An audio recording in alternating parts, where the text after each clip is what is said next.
अभी सीन को हम क्या कहेंगे, एक पैराडॉक्स या फिर एक बेकार सा मिथ। तो भाई तुम्हें ज्यादा दिमाग के ऊपर जोर देने की बिल्कुल जरूरत नहीं है। ये सीन दिखने में जितना कॉम्प्लिकेटेड है उतना ही ज्यादा सिंपल भी है। सॉरी मैं डायरेक्ट चालू हो गया। तो भाई एपिसोड 5 के अंदर हम लोगों को सीन देखने को मिला था जहाँ पर लोकी जो पास में जाके ओबी के एक वेरिएंट को उसी की लिखी हुई टीवी की गाइड बुक देता है, जिससे वो वेरिएंट आगे के टेम्परेचर इन्वेस्टिगेशन करता है। तो यहाँ पर फिर से वही सवाल निकल के आता है कि आखिर इस गाइड बुक को लिखा कितने, क्योंकि एपिसोड 4 के अंदर हम देखा था कि ओबी यहाँ पर बोलता है कि उसने जो कुछ भी सीखा है विक्टर टाइमली की गाइड बुक को पढ़ के सीखा है। लेकिन इस सीन में हम क्लियर देख सकते हैं कि लोकी ओबी के वेरिएंट को ओबी की लिखी हुई गाइड बुक दे रहा है। तो इसका मतलब यहाँ पर अपना टीवी वाला ओबी झूठ बोल रहा था। पर जो भी लिखा है मैंने विक्टर टाइमली नाम के बहुत ही लाजवाब 19th सेंचुरी के इन्वेंटर से सीखा है। अगर उनके पास टेक्नोलॉजी होती तो वो आइंस्टाइन से बड़े साइंटिस्ट होते हैं। अब भाई तुम्हें अपने दिमाग के ऊपर ज्यादा जोर देने की बिल्कुल जरूरत नहीं है। यहाँ पर चीजें काफी ज्यादा कॉम्प्लिकेटेड है लेकिन बहुत ही ज्यादा सिंपल है। चलो तुम्हें डिटेल में एक्सप्लेन कर बताता हूँ। तो फर्स्ट ऑफ हम लोगों ने देखा था कि 1893 की एक ब्रांच टाइमलाइन के अंदर विक्टर टाइमलाइन के साइंटिस्ट बिलोंग करता था जो काफी ज्यादा जीनियस था। उसने काफी ज्यादा इन्वेंशन भी किए थे और फिर लोग उसको आगे वहां से लेकर चला जाता है।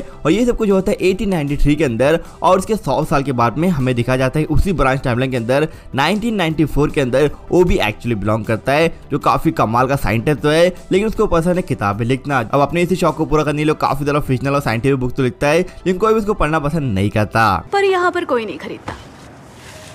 अब वो भी किसी साइंस और फिक्शनल के जुनून के चलते वो आगे जाके विक्टर टाइमलाइन को फॉलो करना स्टार्ट करेगा और काफी सारे इन्वेंशन भी करेगा इसी टाइमलाइन के अंदर यानी कि 1994 के अंदर। लेकिन वो ऐसा कुछ कर पाता उससे पहले यहाँ पर लोकी टपक जाता है और उसको ओबी की लिखी हुई बुक दे देता है। डैट मीन यहाँ पे जो पैराडॉक्स चल रहा था लोग इसको यहाँ पे इंडायरेक्टली ब्रेक करके एक नया पैराडॉक्स यहाँ पे स्टार्ट करता है। लेकिन इनिशियली यहाँ पर होना ऐसा चाहिए था कि 1893 के अंदर विक्टर टाइमलाइन कमाल का साइंटिस्ट रहता, वो काफी सारे इन्वेंशन तो करता लेकिन आगे बढ़ नहीं पाता और अपनी किताब लिख के मर जाता। और 100 साल के बाद 1994 के अंदर वो भी अपने साइंस और फिक्शन के जुनून के चलते विक्टर टाइमलाइन की बुक को पढ़ता फॉलो करता और काफी सारे इन्वेंशन करके एक ब्रांच टाइमलाइन इंडायरेक्टली क्रिएट कर लेता। फिर यहाँ पे टीवी आके उसको पकड़ के टीवी में लेके चली जाती और फिर टीवी करने जाने के बाद में और भी काफी सारे इन्वेंशन करता, अपनी खुद की एक बुक लिखता और उसी बुक को वहां पे अपने जज लेके विक्टर टाइमलाइन को दे देती। और ये लोग यहाँ पे इसे कंटिन्यू चलता रहता जिसको ब्रेक कर दिया है लोकी ने। उसने टाइमलाइन को पहली 1893 से उठा लिया, अपने ओबी को भी डायरेक्ट उसी की लिखी हुई बुक दे दी जिसके साथ में भाई बहुत सारी चीजें यहाँ पे कॉपीराइट हो चुकी है। और इन चीजों का एक्चुअली कोई सोल्यूशन नहीं है क्योंकि लोग यहाँ पर बिना सोचे बिना समझे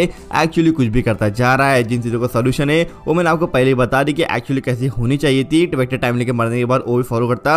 आपको समझ में आ गया होगा कि पहले एक्चुअली लोग किस तरह कंटिन्यू होने वाला था लेकिन लोग ने बीच में आके सब कुछ बिगाड़ दिया। मेरा सपना सच हो गया। मेरा एक कैरेक्टर जिंदा होकर मेरी मदद मांगने आया है। उम्मीद करता हूँ आप लोगों को ये पूरा पैराडॉक्स के समझ में आ गया होगा कि भाई साहब यहाँ पे कोई पैराडॉक्स है ही नहीं। तो अगर आप चैनल के ऊपर नए हो तो प्लीज थोड़ा सब्सक्राइब कर देना और वीडियो को लाइक भी जरूर कर देना।